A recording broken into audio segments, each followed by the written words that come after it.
ایک دفعہ کا ذکر ہے کہ ایک شہر ایران میں ایک لکڑہارا رہتا تھا جو بہت غریب تھا۔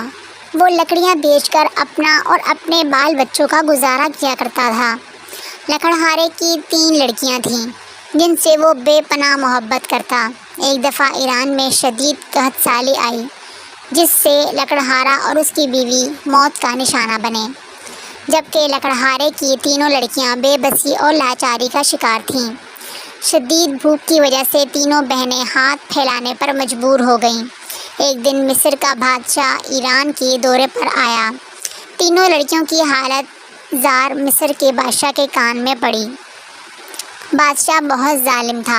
اس نے اپنی جیب سے بھاری رقم نکال کر دونوں لڑکیوں کو دی اور تیسری لڑکی کو لے کر مصر کے لیے روانہ ہوا۔ باقی دونوں کچھ نہ کر سکیں۔ محل پہنچتے ہی بادشاہ نے لڑکی کو لے کر ایک کمرے میں قید کر لیا۔ بادشاہ لڑکی پر بہت ظلم کرتا اور اس سے ہر کام کرواتا۔ لڑکی بادشاہ کے ہر کام کرتی اور کام ختم کرنے کے بعد نماز کے لیے چلی جاتی۔ ہر نماز کے بعد خدا سے دعا کرتی کہ اس ظالم بادشاہ سے اسے نجات مل جائے۔ ایک دن لڑکی سارے کام ختم کرنے کے بعد نماز کے لیے بیٹھی اور روتے ہوئے دعا مانگنے لگی۔ بادشاہ رونے کی آواز سن کر اپنے کمرے سے باہر نکلا اور دیکھنے لگا کہ لڑکی شدید روتے ہوئے خدا سے دعا مانگ رہی ہے، تو اپنے کمرے کی طرف چلا گیا۔ جب صبح بیدار ہوا تو لڑکی کو بلایا۔